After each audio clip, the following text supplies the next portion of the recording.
পুরুলিয়া যেতে গেলে ব্রিজটার নাম হচ্ছে দামোদরের উপরে ডিজেল ঘর ব্রিজ। আর টাউনের ভেতর দিয়ে গেলে একটা জায়গার নাম হচ্ছে লচিপুর, নিয়ামতপুর লচিপুর। সেখানে দেহ ব্যবসার আড্ডাখানা আছে রোডের উপরে। আমি খালি কোরআনের উপরে আমল করতে গিয়ে ওই খালি 2 কিলোমিটারের কারণে আমি 15 থেকে 20 কিলোমিটার রাউন্ড মেরে বেরোই, যেন ওইটা আমার সামনে না পড়ে, চোখের সামনে যেন আল্লাহর রাসূলের আমল হয়, কোরআনের প্রতি যেন আমল করতে পারি। যদি চোখে পড়ে ওই জিনাকারী মেয়ে, আমি আল্লাহর কাছে কি জবাবদিহি করব? আমার নফস যদি দেখে বলে দেয় একবার যে এই নারীটার সঙ্গে জিনা করলে ভালো হতো, আমি আল্লাহর কাছে কি জবাবদিহি করব? আমার ঘরে আল্লাহ আমাকে বিবি দান করেছে।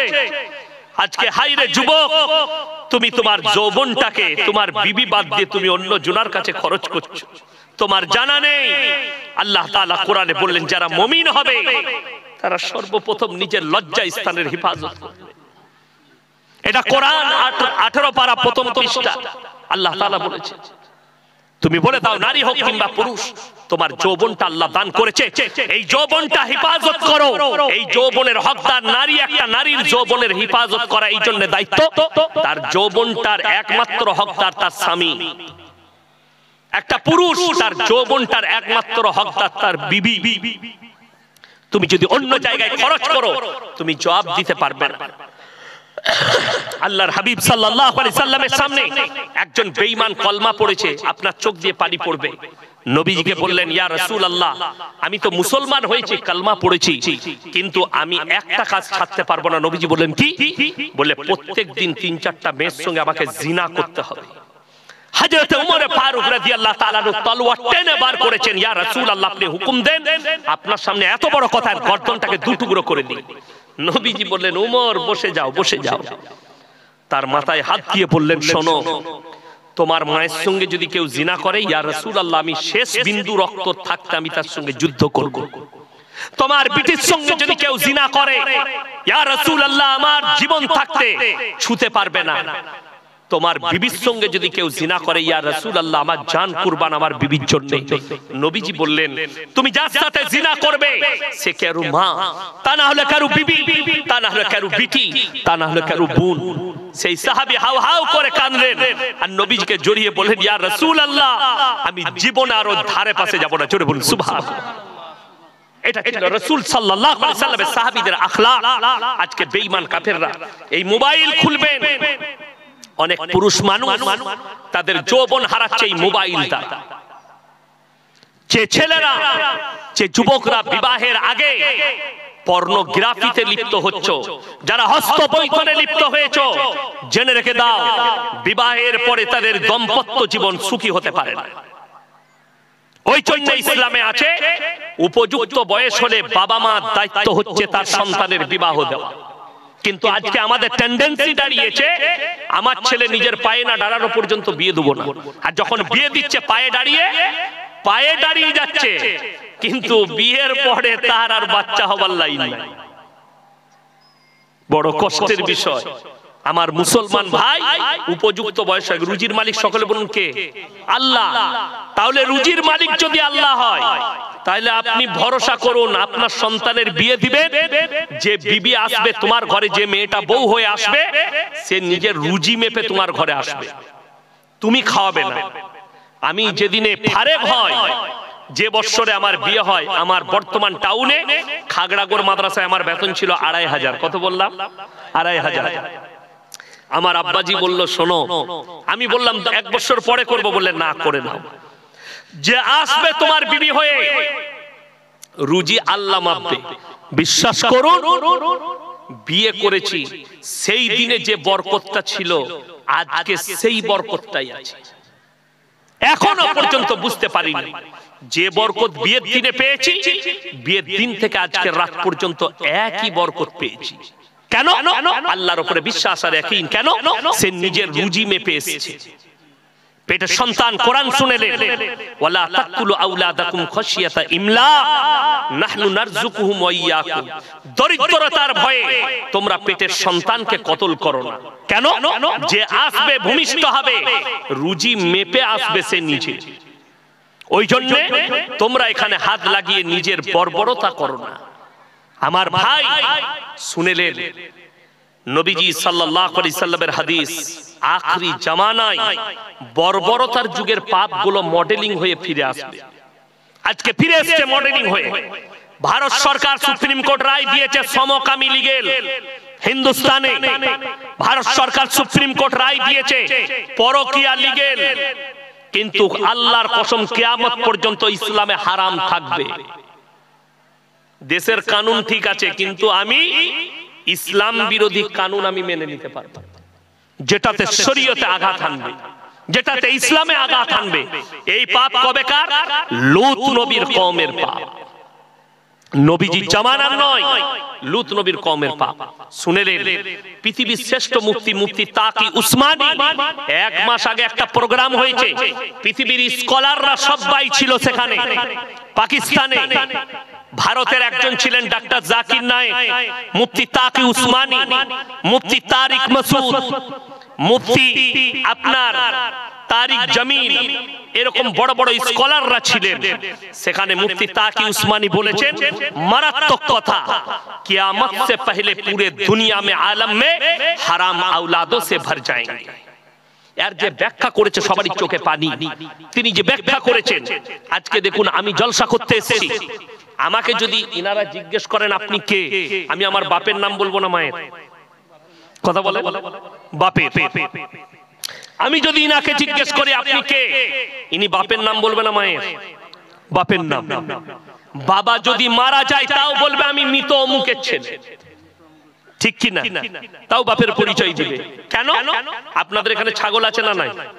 আচ্ছা, ছাগলের ছানা হলে পাঁটার ছানা বলেন না ছাগলের? কথা বলে ছাগলের। গায়ের বাচ্চা হলে ষাঁড়ের বাচ্চা বলি না, গায়ের বাচ্চা। কেন? শুনেলেন আল্লাহ তাআলা ইনসানের যে পরিচয় ঘটিয়েছেন ওটা বাপের দ্বারা, আর জানোয়ারের পরিচয় ঘটিয়েছেন ওটা মায়ের দ্বারা। এর ব্যাখ্যা আছে লম্বা। ইমাম আবু হানিফা রাহিমাহুল্লাহ, তেনার কাছে একদল মহিলা পর্দায় এসে দাঁড়ালেন আর বললেন, হে যুগের ইমাম, আপনি ফতোয়া দিয়েছেন ইসলামী শরীয়তে একটা পুরুষ 4টা বিয়ে করতে পাবে, 4টা নারীকে, কিন্তু একটা নারী কেন 4টা স্বামী রাখতে পাবে না? ইমাম আবু হানিফা রাহিমাহুল্লাহ বললেন, কাল সকালে এসে আমি তোমাদের উত্তর দেব, আজকে দিতে পারবো না। তারা চলে গেল। ইমাম আবু হানিফা রাহিমাহুল্লাহ চিন্তিত হলেন, আমি উত্তর কি দেব, এর উত্তর কি আছে? তিনি উত্তর খুঁজতে লাগলেন। বাড়িতে এসে খানা খেতে বসেছেন রাত্রে, পেরেশানির হালতে আছে। তিনার মেয়ে জিজ্ঞেস করছে, আব্বু আপনি খানা খাচ্ছেন কিন্তু আপনি চিন্তিত আছেন, টেনশনে আছেন। বললে, মা মহিলারা একটা প্রশ্ন করেছে, আমি উত্তর দিতে পারি। কি প্রশ্ন? এই প্রশ্ন। তিনার মেয়ে বললে, আব্বু সকালবেলায় মহিলারা এসে আমার কাছে পাঠায়, এর উত্তর আমার কাছে আছে। বলে, পারবে? বলে, অবশ্যই পারবো এর উত্তর দিতে। ইমাম আবু হানিফা রাহিমাহুল্লাহর কাছে যখন ফজরের পরে মহিলারা এসেছেন, মায়েরা ভালো করে শুনবেন, যারা পরকীয়ায় লিপ্ত হচ্ছেন তারা ভালো করে শুনবেন, যারা যে সমস্ত যুবক যুবতীরা বিয়ের আগে রিলেশনে জড়িত হচ্ছেন তারা ভালো করে শুনবেন এটা তাদের জন্য। যারা জিনায় লিপ্ত হচ্ছেন, বিয়ের আগে যারা মিলামিশায় লিপ্ত হচ্ছেন, সেই মহিলা সেই পুরুষ আগে শুনবেন। ইমাম আবু হানিফা রাহিমাহুল্লাহ বলেন, আমার মেয়ের কাছে চলে যাও, উত্তর রাখা আছে। সেই যুগটা সায়েন্সের যুগ ছিল না, সেই যুগটা টেকনোলজির যুগ ছিল না। ইমাম আবু হানিফা রাহিমাহুল্লাহর মেয়ে বললেন, বসে যাও। সবারই হাতে রিওয়ায়েতে আছে, একটা করে কটোরা দিলেন, বাটি দিলেন, যাও পর্দার আড়ালে নিজের নিজের স্তন থেকে তোমরা এক বাটি করে দুধ বের করে নিয়ে এসো। সবাই অল্প করে দুধ বের করে নিয়ে এলেন, একটা বড় পাত্রের মধ্যে ঢেলে দিলেন। সব দুধগুলো কি হলো? মিক্স হবে না? হবে না, মিক্স হয়ে গেল। এরপরে ইমাম আবু হানিফা রাহিমাহুল্লাহর মেয়ে বললে, এরপরে তোমরা নিজের নিজের দুধগুলো বের করে নাও। তারা বললে পাগল মেয়ে, দুধ গুলো মিক্স হয়ে গেছে, এগুলো আবার কেমন করে বার করা যায়? ইমাম আবু হানিফা রাহিমাহুল্লাহর মেয়ে বললে, পাগল আমি নয়, পাগল তোমরা। একটা ছাগল যদি মাঠে চড়তে যায় 5টা পাঁঠা মিলামিশা করতে পারে, কিন্তু কার বীর্য থেকে বাচ্চা হয়েছে এটা আল্লাহ ছাড়া কেউ জানে না। একটা ষাঁড় মাঠে থাকবে, একটা গায় 5টা ষাঁড় মিলামিশা করতে পারে, কার বীর্য থেকে বাচ্চা হয়েছে এটা আল্লাহ ছাড়া কেউ জানে না। আজকে যদি তোমরা 4টা পুরুষ রাখতে চাও, সংশয় দাঁড়িয়ে যাবে কার বীর্য থেকে বাচ্চা হয়েছে, সমাজে দ্বন্দ্ব হবে। তাই আল্লাহ তাআলা ইনসানের পরিচয় দিয়েছে বাপের দ্বারা, আর জানোয়ারের পরিচয় দিয়েছে মায়ের দ্বারা। তোমরা যদি এই পরিস্থিতি নাও, তোমাদের মধ্যে আর জানোয়ারের মধ্যে কোনো ফারাক থাকবে না। চলুন হে আমার যুবক যুবতী, মোবাইল খুলেন, গুগল খুলেন, ইন্টারনেট খুলে দেখে নেন। আমেরিকা, লন্ডন, জাপান, জার্মান, উত্তর কোরিয়া, দক্ষিণ Korea, China, Brazil, Australia, Spain, যতগুলো বেঈমান কাফেরের দেশ আছে, তারা তাদের পার্লামেন্টে পাস করিয়েছে এরপর থেকে যতগুলো বাচ্চা পয়দা হবে, এরা যদি চায় এরা মায়ের পরিচয়ও বাঁচতে পারবে। 1 মাস আগে একজন দামি নামি ফুটবলার, কোন দেশের তার নামও করব না আমি, যদিও ফুটবল খেলা আমি দেখি না, ক্রিকেট খেলা দেখি না, তার গার্লফ্রেন্ড প্রেগন্যান্ট, সে ফেসবুকে ফটো ছেড়েছে আমার পেটে বাচ্চা আছে। তার ওই বয়ফ্রেন্ড ফুটবলার পোস্ট করেছে, আমার বেটা ছেলে হলে এই নাম রাখবো, মেয়ে ছেলে হলে এই নাম রাখবো। দ্বিতীয়বার তার ওই গার্লফ্রেন্ড পোস্ট করছে, এই বাচ্চাটা তোমার নয়, তোমার সাথে ঝগড়া হওয়ার পরে আমি অন্য ছেলের সাথে মিলামিশা করেছি, বাচ্চাটা তার। জোরে বলুন নাউজুবিল্লাহ। ইসলামী শরীয়তে এই বাচ্চা হারাম। নবীজি সাল্লাল্লাহু আলাইহি সাল্লাম 1450 বছর আগে বলে গেলেন, কিয়ামতের পূর্বে, কিয়ামতের আলামতের মধ্যে একটা আলামত, বাঁদির পেটে মালিক পয়দা হতে শুরু হবে। আপনারা জানেন না, ভারতের একজন আর্টিস্ট, মুসলিমদের আর্টিস্ট, যদিও তার নাম উচ্চারণ করব না, করলে আমার নামে সিবিআই নোটিশ চলে আসবে, আমার নামে কেস হবে, আমার নামে কেস বানানো হবে, ওই জন্য তার নাম উচ্চারণ করব না। তার একটা বাচ্চা বাঁদির পেটে পয়দা হয়েছে, তার বীর্যকে ঢেলে দিয়ে। শুনে রেখে দেন, ইসলামী শরীয়তে এই বাচ্চা হারাম, এই বাচ্চা নাজায়েজ। ইসলাম স্বীকৃতি কিয়ামত পর্যন্ত দিবে না। আজকে মুসলমানের কাছে সবথেকে যেটা প্রবলেম এসে দাঁড়িয়েছে সেটা হচ্ছে পরকিয়া। দ্বিতীয় নম্বর, লোকের বউকে নিয়ে পালিয়ে গিয়ে ঘর করা। অনেকজন মনে করেছে মৌলবীকে কে জিজ্ঞেস করবে। তোমার জানা নেই কোন মৌলবী, কোন আলেম, কোন হুজুর কেউ যদি লোকের বউকে নিয়ে পালিয়ে আসে, জেনে শুনে যদি বিয়ে পড়ায়, এই মৌলবীর জাহান্নামে যাওয়া থেকে কেউ রুখতে পারবে। এটা রেখে রেখে দিবেন জেনে শুনে। আর কেউ যদি মৌলবীর কাছে চুরি করে মৌলবীকে ধোঁকা দিয়ে কাজ করে থাকেন, সেই লোকের জান্নাতে যাবার রাস্তা নাই। যে 1 নম্বর, সে একটা ইলমওয়ালা আলেমকে ধোঁকা দিয়েছে। কেন? তার আগের স্বামী ডিভোর্স না দেওয়া পর্যন্ত, ইদ্দত না পালন করা পর্যন্ত পৃথিবীর গোটা পৃথিবীর মৌলবী কাবা ঘরের ইমাম নিকাহ পড়ালেও নিকাহ হবে না। এটা শরীয়ত। আগে স্বামী তালাক দিবে, ইদ্দত পালন করবে, তারপরে তুমি অন্য স্বামী গ্রহণ করবে, এটা ইসলাম।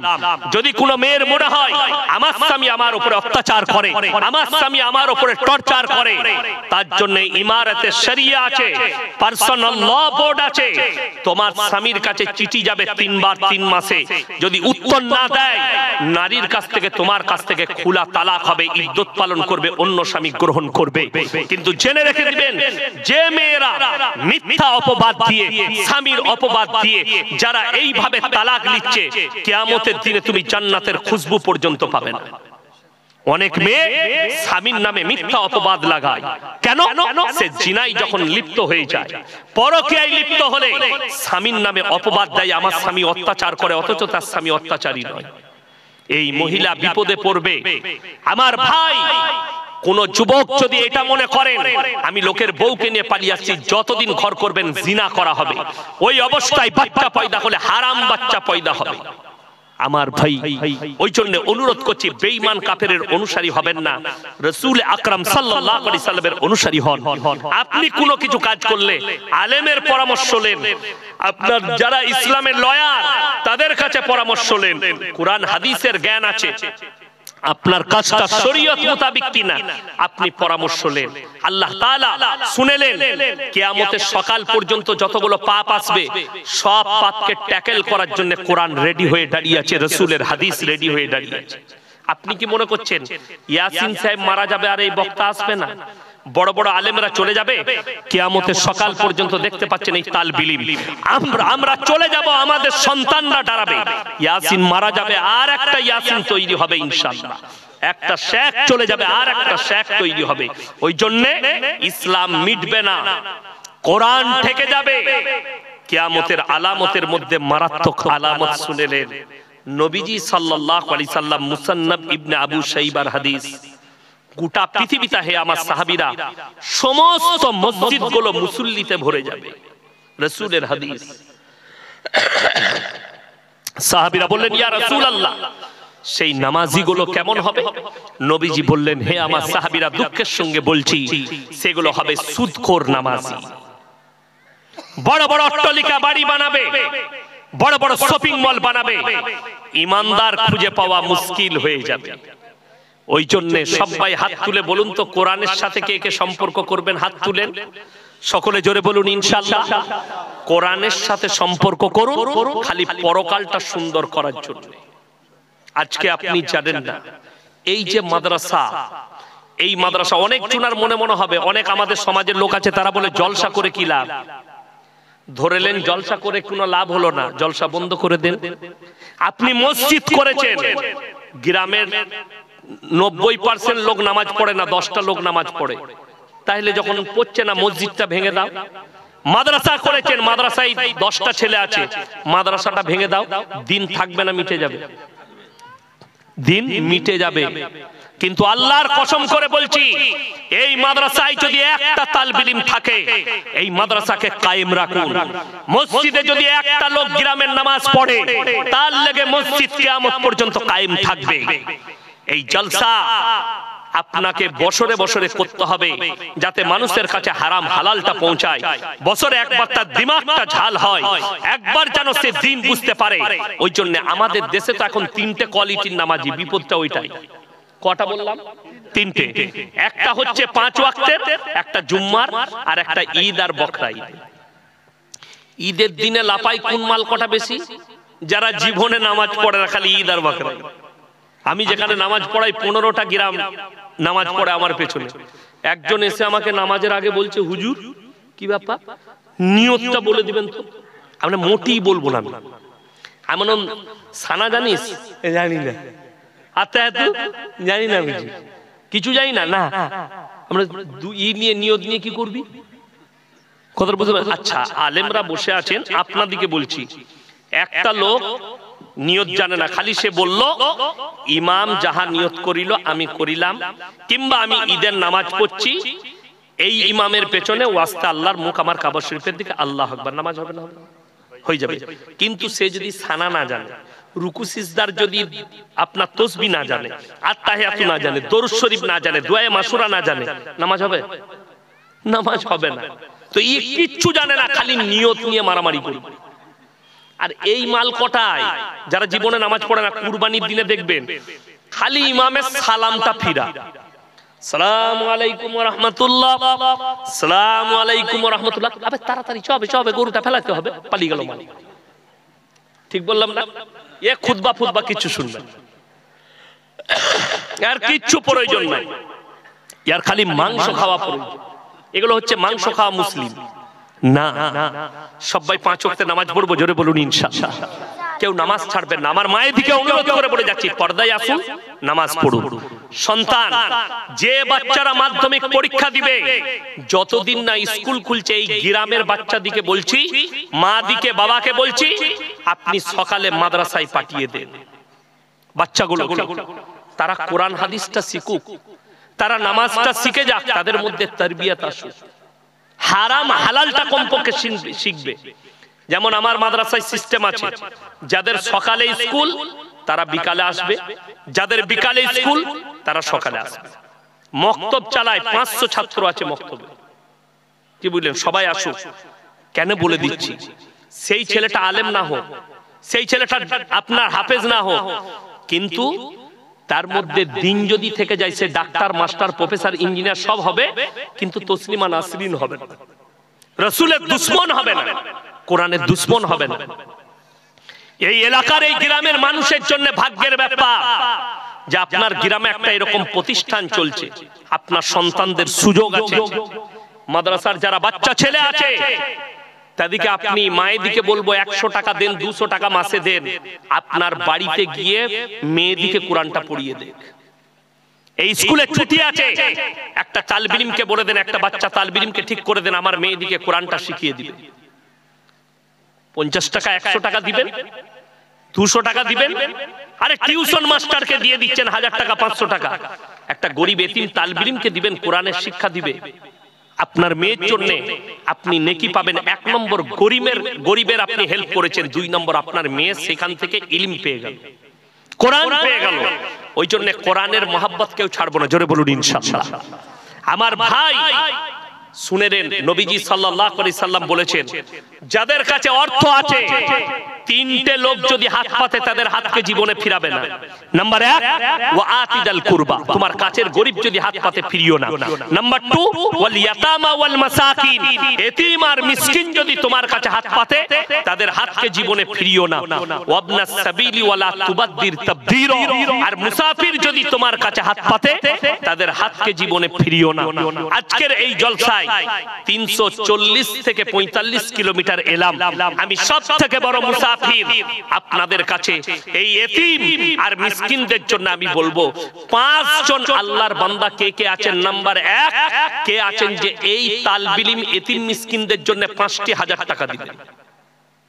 নাম্বার 1 5,000 টাকা কে আছেন, কোন আল্লাহর বান্দা আছেন? মাত্র 5,000 টাকা বলেছি। কে আছেন, কোন একজন আল্লাহর বান্দা আছেন? মায়ের নামে বাপের নামে। রাসূল আকরাম সাল্লাল্লাহু আলাইহি সাল্লাম বলেছেন, জাকিরা, জাকিরা গচ্ছিত সম্পদ। মানুষ কিয়ামতের দিনে কাঁদবে, আমি যদি আরো কিছু বেশি দান করতাম আমার জন্য মঙ্গল হতো। নাম্বার 1 কে আছেন, 5,000 টাকা ইনশাআল্লাহ, মাশাআল্লাহ, জাযাকাল্লাহ। দেখেন হাজী আব্দুল জব্বার সাহেব, আল্লাহ তাআলা আমার এই বাবাজির হায়াতে বরকত দেখ। সভাপতি সাহেব মাশাআল্লাহ, আল্লাহ উনার ইজ্জতে বরকত দেখ, উনার জানে মালে কারোবারে আল্লাহ বরকত দেখ। উনি 5,000 টাকা প্রথম নিয়ত করলেন, আল্লাহ উনার পরিবার যারা চলে গেছেন তাদের কবরের দিকে জান্নাতুল ফিরদৌসের দরজা খুলে দাও। নাম্বার 2 টাকে আছে, নাম্বার 2 5,000 টাকা পরকালের জন্য, মরণের পরের জন্য। নাম্বার 2 টাকে আছে, নাম্বার 2 কে আছে, তাড়াতাড়ি হাত তুলেন, কোরআনের জন্য। আমি প্রথমেই বললাম নবীজি খালি এলান করেছেন, মক্কা নগরীতে আল্লাহর নবী সাহাবীরা নিজেদের জান মালের কুরবানি। আজকে আপনাকে জান দিতে হবে না, আপনি খালি মালের কুরবানি করবেন, আপনি অতটাই নেকি পাবেন। নাম্বার 2 কে আছেন, 5,000 টাকা আল্লাহর ওয়াস্তে, পরকালের জন্য, মরণের পরের জন্য, কিয়ামতের দিনের জন্য। আল্লাহ জানো পরকালটা আমার সুন্দর করে। আমার আব্বা চলে গেছে, মা চলে গেছে, পরিবার চলে গেছে।